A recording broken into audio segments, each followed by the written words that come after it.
Hey y'all, welcome back to the Late Night Vision Show. This is episode 12. My name is Jason. I'm the owner of Outdoor Legacy, and I've got my buddy and co-host Hans from the Hans ETX YouTube channel. Hey Hans. Hey Jason, how's it going, brother? Man, it's going good. I'm trying to just not melt in this Texas heat wave we've got going.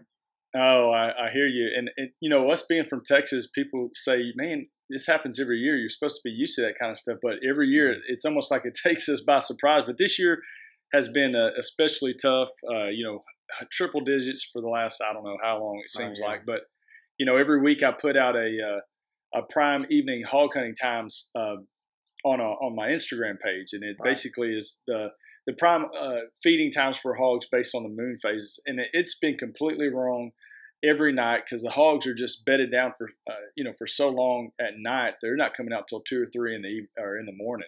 So I mean, it has just been throwing me off all over the place. It's not been easy.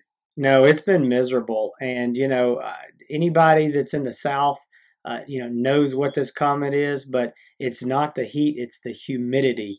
And over here in East Texas, we have that experience. I know northern and western central Texas doesn't have all the humidity we do, but I'm telling you, it's been pretty miserable. But we'll survive. We've just got. The other day, I was talking to a guy, and I was like, well, September, October, it's not going to be cool, but it'll be hopefully cooler than it is now. It's coming. Absolutely. So. Well, and I'll tell you one thing though, the bright side of this. The hot weather has not hurt the listeners at all, because last week's episode, the listeners and feedback episode, actually broke a record for our for a 1 week total for a show that we put out. So congratulations, Jason, on that. It was a good deal for us. And as you know, if you listened to the podcast last week, my wife prank called the show, and and it didn't take her very long, but we appreciate all the callers and all the feedback that we've gotten, and want to remind everybody again to please call the show for if you have questions, show topics, suggestions. You can call us at 903-833-4461. Give us a call, and you can find us on socials, and you can text us. You can actually text us at that number with your question, or call in. We prefer you to call in because we want to play your call. We're not going to give your last name or anything like that, but we'd love to hear your voice and be able to play it on a future podcast. So, but that episode turned out really well and got a lot of great response from it.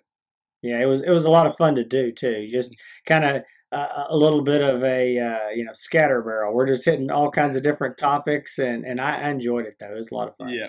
So, this past week I was riding in the truck with my 6-year-old daughter, and she's gone to church camp recently, so she's got God and Jesus on the brain a lot. And we were riding down the road, and she said, Daddy, Jesus made the clouds up there. And I'm like, yeah, baby. And she was naming off everything, the trees and everything. Well, it was getting dialed down to street signs. Daddy, Jesus made that stop sign right there. And I was like, yeah, he did too. And she said, well, Daddy, when we all go to heaven, are you going to be able to hog hunt? And I kind of paused for a second, and I said, no, baby, Jesus doesn't let hogs into heaven. That's right. That's exactly right. And then I was sitting there, and I heard a couple things that sounded like a couple kernels of popcorn popping. And I looked over at her, and I call her Pickle. I said, Pickle? She goes, Jesus just made me toot. So now I have a new excuse, at night when I'm in bed with the wife, Jesus made me do it, baby. Oh my goodness. I cannot wait until she's about 22, and we're going to dig this out for her prospective husband and play this for us. So the show today is not anything about that kind of stuff. I promise you. Not. Today we're going to be talking about a scope that has got a lot of attention. A lot of people are calling, asking about it. These things have been really. The demand for these has been really high, but today we're talking about the Flir PTS233. So if you remember, the very first show that we did on the podcast was a review of the PTS736. It's the top of the line scope that came out from Flir thermal scope. Well, this one is actually their entry level or considered a budget thermal. And like I said, it's the Flir PTS 233. We're going to review that today. Jason and I had a lot of experience out with it in the field. We both hunted with it a lot. We both put out in-depth detailed review videos on it. And right now I'm going to get Jason to run through the features and specs, and we're going to talk a little bit about it and some of our experiences. Sure, absolutely. I am actually holding a 233 in my hand right now. And I tell you what, we're going to have a little game on this show. And every time that one of us calls it the 223, you're going to keep a running tally, because it's that we say 223 a whole lot, talking about the caliber. And so this is just a little bit of confusion. I'm always saying it wrong. So y'all can keep up and let us know if we screw that up. But I'm holding one in my hands, and I've actually I've kept one of these scopes just to use as kind of a buddy scope, using it as a demo. It's nice if I take somebody hunting with me. A lot of people want to see it too, so a lot of people will come out to my place, and that's nice to be able to to show it to them. But great scope. So yeah, I can't wait to jump into it. So going over the specs, the first thing is that it's got built on the new boson, the Flir boson core, and that is a 320 by 256 resolution core of 12 microns. It is a 60 hertz refresh rate, and it has a 19 millimeter fixed objective lens. So what that means is you cannot focus the objective lens. We're going to get into that in depth a little more and kind of explain what that means to the actual image quality of the scope. But it takes two CR123A batteries. It comes with a American Defense Manufacturing quick detach mount. It's got two QD throw levers. That is pre-attached when you get the scope. It has all the Flir color palettes that are very popular with a lot of people. So it's got that. It also has multiple color crosshairs, the reticles. The reticle can not only be changed, but the colors can be changed too, which is something that's a little bit unique. I really like that. But that is the basics of this scope. Yep. So let me ask you one question just to clear up a little bit of confusion, because it has been brought up a few times, but I've had people ask me about is there a difference between a couple of different 233s. They said, there's some out there that are 30 hertz refresh rate, and there's some that are 60. Sure. Can you go ahead and clear up that confusion for us? Yeah, let's get that cleared up. That is very understandable that confusion is there. Here's the deal. When these scopes were first announced by Flir, they were announced as a 30 hertz scope. When they gave us as dealers all of the promo information on them, everything for us to put on our websites and to go out and promote, they told us it was a 30 hertz scope. So what happens is all the online dealers like myself, we just go out, we take their material that they gave us, we put it out there, and it's a 30 hertz scope. Well, then by the time these things came around and started shipping, Flir came and they sent us all messages. The reps called us and said, hey, we made a mistake. It's a 60 hertz scope. That's the refresh rate. It's always been 60 hertz. We were just mistaken in our early initial materials. So then, all the dealers who we do this for a living and we really know these scopes and we stay in touch with the manufacturer, we all went out as quick as we could as soon as we got the word and changed that. But what happens is there's a lot of maybe part-time dealers or big box stores who they don't keep up. They get the stuff straight from the manufacturer, slap it on the website, never go back to it because they don't really know anything about the scopes. So there are some places that are still online advertising it as a 30 hertz scope, but it is not. There's never been one that's 30. They're all 60. And so anyway, for whatever, if anybody's concerned about that, don't worry. Everyone that's ever shipped is 60. Right. So anybody out there that's been wondering about that, all of them out there, whether they're brand new to the dealers or they've been on the shelf for a while, they're all 60 hertz refresh rate. But that's definitely good to know. One thing I'm going to add, with the internal video recorder that it does have, It does not record audio. So for any of you wondering, if you do see a 233 video online or on YouTube and you hear audio with the video, that is recorded separately and spliced together. So just so you know, it does not include audio on that option.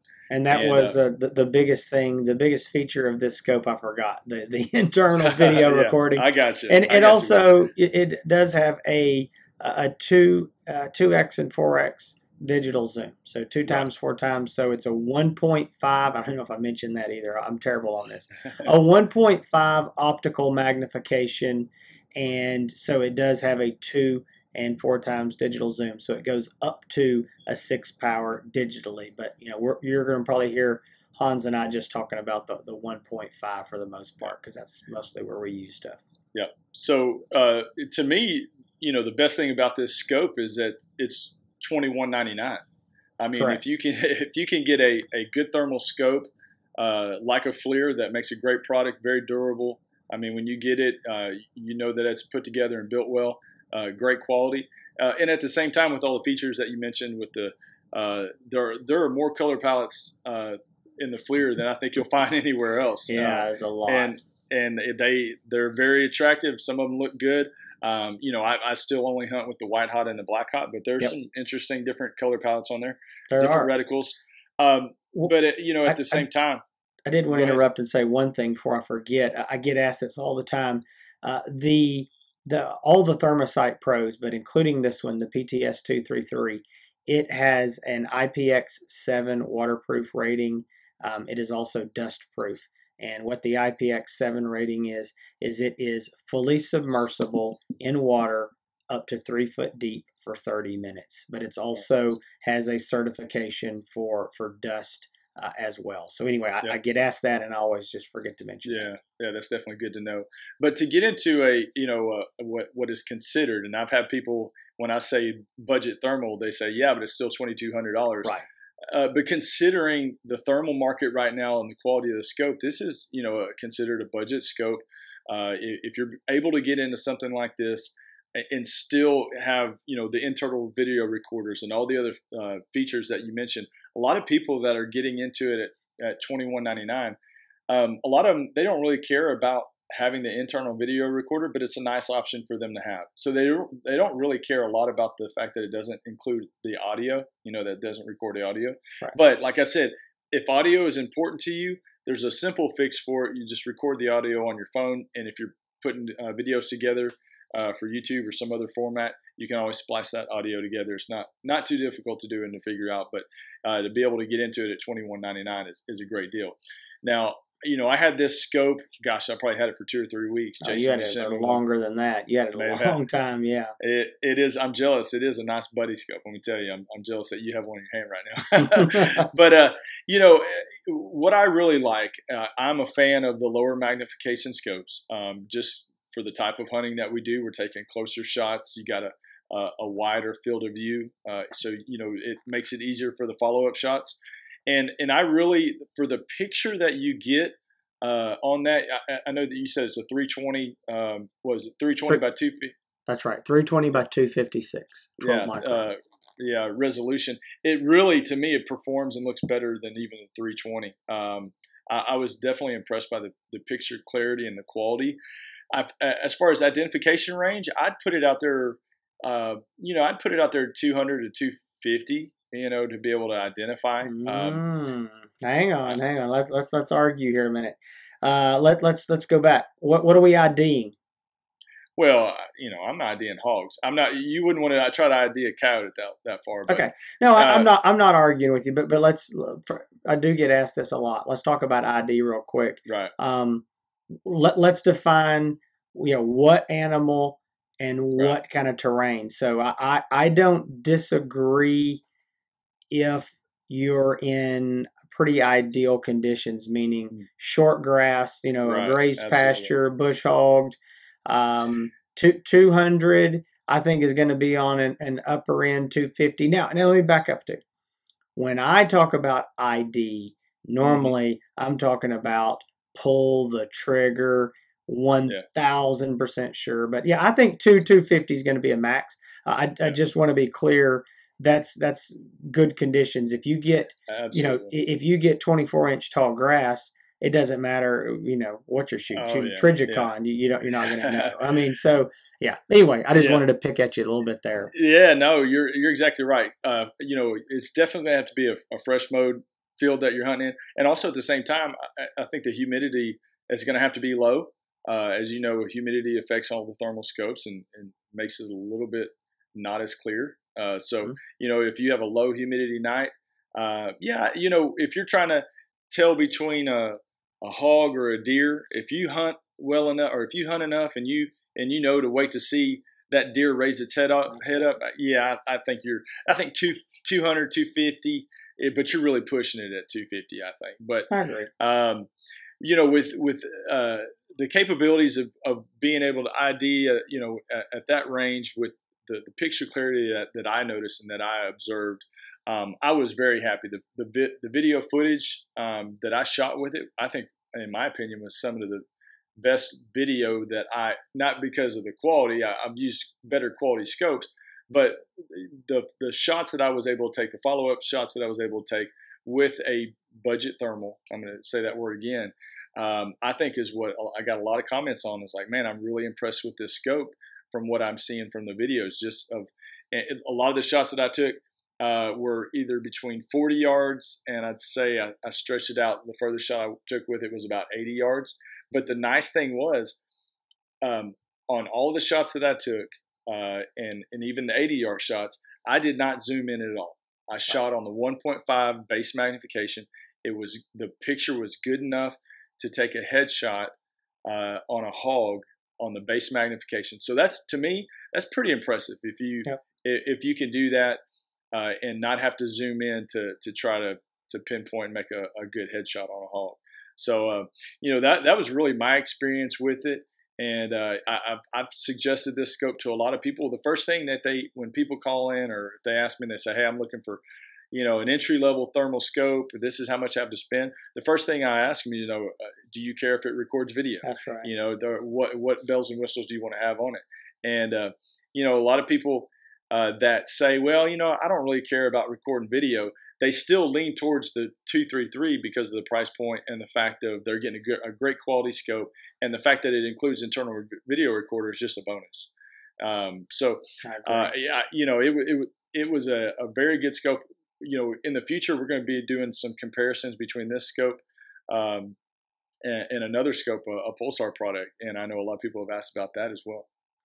Yeah, we will. That's going to be another show. We'll compare this to the Pulsar Core RXQ30V. We've already done a review on that. That's a $1,900 scope. This is a $2,200 scope. So they are definitely competitors. And if you've used both scopes, you've held them both in your hands, you see how they're made.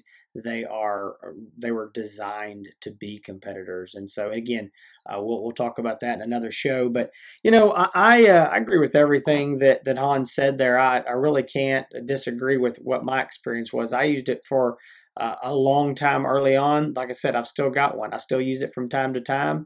I keep it zeroed on a rifle, and those of you that are watching the YouTube video can see that I've been holding and playing with it here. So you're saying, well, it's not on your rifle. Well, that's the good thing about this scope. And to be honest, all of the modern thermals with good mounts, pulsars, flirs, both, we just have no issue pulling them off, putting them back on the rifle, and then returning to zero. And so this scope's off right now. I have absolutely no qualms whatsoever about putting it back on a rifle tonight and going out there and shooting something with it. And it So does have the multiple rifle profiles as well. So if right. you want to switch it out to different rifles, you can set that up. Yeah, so you've got a lot of options here. So again, with that being said, I had a lot of good luck with it. Really, the same as Hans. I just think it is what it is. It works well. I don't think that spending, say $1,000, $1,500, whatever. I don't think spending the extra money is going to necessarily help you kill more hogs inside of 150, 200 yards because you're going to, I say hogs or coyotes. Most people aren't shooting much further than that at night anyway. I don't think Hans and I ever shoot further than that. And so, again, that's not saying that nicer scopes, more expensive scopes, don't have some better features or better image quality. But at the end of the day, you're going to use this thing right beside a guy with a $3,500 scope, and you're probably going to kill just as many, animals as he does. So it is definitely a good quality scope. I used this scope, and this is actually the scope I was using when I got charged by a hog. Yeah, I was gonna ask that. Yeah, that video is out there on YouTube. You can go to my YouTube channel and look that up. That was an interesting night. That was one of those January nights. It was really, really cold for East Texas. We'd been getting down into the low teens. I don't know what the coldest we got, something like 12 or 14. I think that night it was about 20, 21 degrees. And anyway, shot a hog and did not make a good shot on him. And it actually looked like it. I don't know exactly now without going back and look at the video. I just know that his the other side, the opposed to what was facing me, that leg was just hanging, and he was on 3 legs, and he was moving so fast I can't imagine if he had 4. But I was able to stay on him, continued shooting. I put a lot of rounds down range as he was coming straight towards me. And you know what? You can watch that back in slow-mo. I hit him several good times. I missed, was hitting dirt several times. But that hog, eventually, I stayed on him until he got right to me. I moved at the last second. And when I moved, as he came by, he hit the right leg of my shooting sticks. And I was shooting him at my feet. He fell over. And that was that, and I needed some clean underwear after that event. But you know what? Oh, come on, man! You're scared of a 3-legged hog? I know. He was pretty serious though. Well, now you know why he charged you, because he couldn't run the opposite That's right. way. He only had to go that one direction because he had that leg. He was. If we had a big enough area, he'd probably gone in circles. Yeah, but, exactly. No, so with that said, I mean, look, that was my scariest experience with a hog, and not only was I able to get it on video, I was able to stick with him and keep shooting. And for Hans and I, we get up close. We both like that. It's something that we do, and getting up close, I want that lower magnification, wider field of view, and that's something you're going to get with this scope. So again, I've had nothing but good luck with it. Now, another thing that I get asked a lot is what's the battery life like? And I'm always hesitant to give the battery life like, oh, it'll last an hour and a half, it'll last 2.5, whatever. There's so many variables going into battery life on these scopes. Now, I'm absolutely convinced, and I don't have scientific proof of this, but I'm just convinced of it, of my years of experience, that turning off and on these scopes uses more battery than just running it. And so, like booting it up and shutting it down. And I know there's been a lot of times, but because the way I use these a lot of times in demoing them, I'm walking out on the back porch and I'm using it over and over and over every night. So I might go out, even if I'm not going out in the field hunting, I might use it 10 or 15 times in a night. And I might do that for 7 nights in a row. So it's just a lot of that. And I'm just convinced that the off and on, uses a lot of battery life. But generally speaking, I'd say the battery life is absolutely comparable to any other thermal scope. I mean, anything that uses CR123As, which is pretty much everything other than the Pulsar Trail series.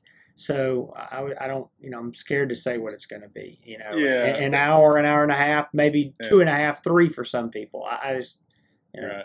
I agree with you on the booting it up and powering down. I agree with that wholeheartedly. And I'm going to say, you talk about conditions. Colder weather is going to affect battery life. Oh, yeah, big time. The temperature. Let me ask you a question. I hope I'm not throwing you a curveball. But I know you probably know this off the top of your head. What is that scope rated for as far as caliber wise? I Oh, I got him. oh I got man, him. I got you him. got me. Why did you ask me? I could have told you this. I think it's Uh, 308. I think it's no. a I think it's a 308 because Yeah, all the new pulsars are a 375 H 75. and H, and before that they So were all 308s. yeah, Um, I think it is Flir is anything larger than a 308. So you mean anything smaller than a 308? well, anything larger than a 308, don't shoot it on. So yeah, anything smaller or Now you're 308 and smaller. So you're gonna force me to look this up no, right now. No, I now can't stand it. I'm not. well, We're not. I'll talk while you're looking up. But I Okay. do. I think I do remember it being a 308. Well, But we have to. We cannot leave the late no, night vision show viewers no, hanging out here. absolutely, Yeah. A absolutely. recoil rating is up to and including a 7.62 by 51 NATO. So Okay. there you go. Yep, 308. So, So we were right on that. Yes, boy, you had me nervous. well, you knew the answer. It was I just know, when I but put you on the I spot. knew the answer, but there's a difference when I'm telling you versus when we put Yeah. me out on the air on the record. You know? Well, that's the thing is in that video. If y'all haven't seen that video of Jason's hog charge, go check it out on Outdoor Legacy Gear YouTube channel because he called me right after that, and I'm telling you that's exactly why I carry toilet paper in my saddlebag. I'm gonna have to start. I'll tell you. You know what? Yeah, I want to make a comment about that video. A little off topic, but that's all right. there's been a lot of feedback on that, a lot of positive feedback, a lot of oh my goodness, wow, and a lot of you're a moron, you can't shoot, and you never hit the I don't know whatever get Yeah, buy a bazooka and all this, but there's something else that's come up a lot, and some guys will say, um, hogs don't charge people unless you get them cornered, and that hog didn't charge you. He just happened to be running your direction and whatever. You know what? yeah. You may be right. I don't really care. All that mattered to me is that he made a turn and ran straight towards me as fast as he could run and never stopped. I don't really care if he was purposely charging me or not, but he was headed my way. So for whatever I've that's seen it. worth. I've seen it happen. It's never personally happened to me to the extreme that you had it happen, but I've seen it happen in videos many times where it's almost like they run towards the sound of the rifle and or towards the flash. I don't know what it is, but I've seen it happening too many times to be a coincidence. So, Right. Yours came closer than any video I've seen out there. I don't know of one that I've seen that got as close as yours did, and it wasn't a small hog either. No, at night anyway. I've seen some stuff during the day, guys get charged, run between their legs. But yeah, so it was no fun. But how big was that hog? Did you weigh it? I did, and I don't remember now. It was. I know I'm getting old. I'll be 40 this year, so it's well, temporary. The water feels fine. Jump right on in. So back to the 233. I think it's a great scope. I'm anxious to do a comparison with a couple other models that we can definitely compare to price wise. But this would, I guess, be my summary of this scope. First of all, it's built really, really well. It has a just a that exterior housing that Armasight was known for, that Flir has brought in since they bought them out. It's going to stand the test of time. We've seen essentially no issues with these scopes, so it's been out long enough now that I consider it, as many as have sold, I consider it tried and true. There's just a lot of these out there. So I think, in summary, if you want to record video and you're looking for a entry level budget reasons, if you're looking for an entry level scope to record internal video, this is it. I mean, the next scope on the market currently that does internal video recording would be the Trail XQ30, and it's 2,800. So it's $500 more. And to be honest, I don't know that's not an extremely popular scope. It's a fixed focus scope as well. So with that said, I just really think this 233 is just a great option, and I've been really happy with all my use, and all my customers seem to be really happy. I've had guys come back and buy a second one for a wife or kids or what have you.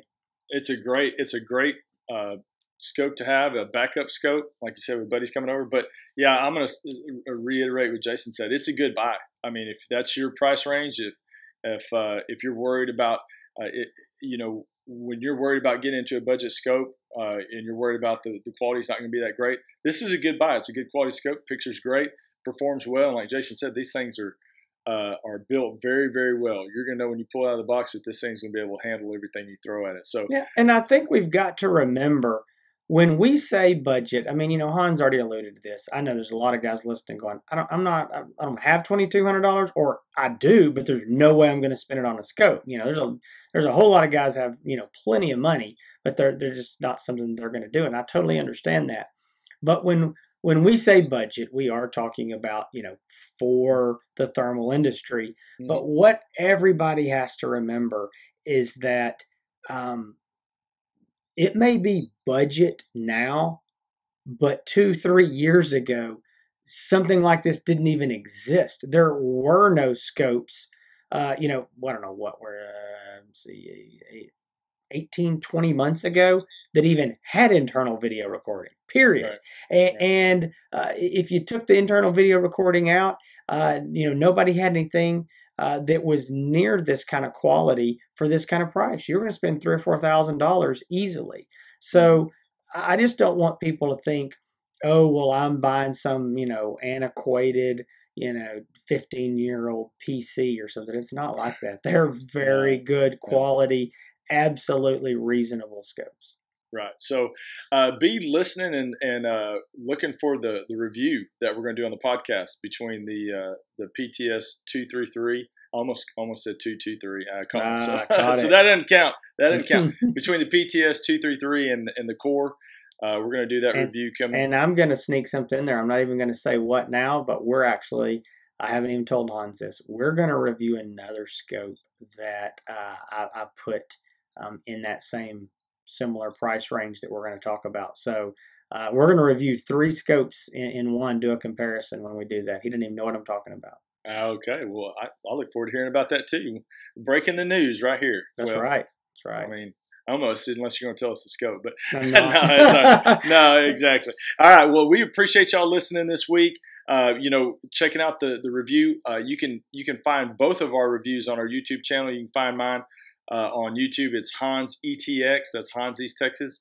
If you search YouTube, you can find it either which way. You can find me on Instagram at the same Hans ETX. We're putting out content all the time. I'm putting out videos on a weekly basis, and we're posting pictures of scopes and talking about all this kind of stuff all the time. So we appreciate y'all listening.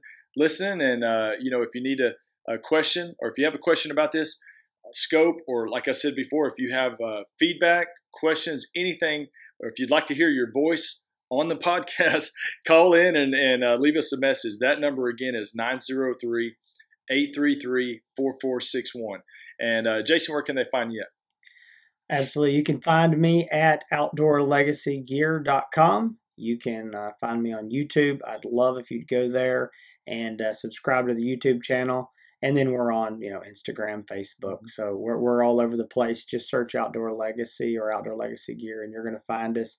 You can always call me, 877-350-1818. And I'm going to tell you, every day I have people call me, and I had 1 or 2 guys today call that said, hey, listen to the podcast, love it. And, I wanted to talk to you, wanted to ask you some questions, just get some advice.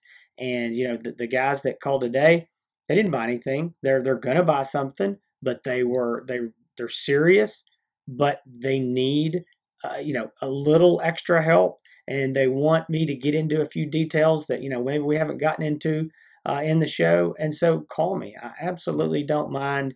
It doesn't mean you have to buy something today. If you're a serious buyer, or, you're going to be serious and buy something in the future, if you just have those questions, call me, because that is what I'm there for. And I know that we can't get into every single thing on the show.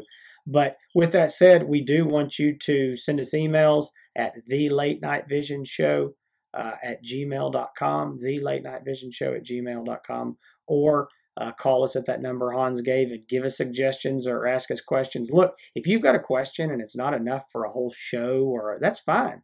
It's just like last week we did the listener feedback. Ask us some. It doesn't matter if it's a yes or no answer. Just ask us, and we'll be glad to go over that for you. So, again, we do appreciate all the support. We appreciate y'all listening. And, as always, for Hans and I both, thank you for your support. Thanks for subscribing. And thanks for coming back every week. And we will see y'all next time. Thanks, y'all.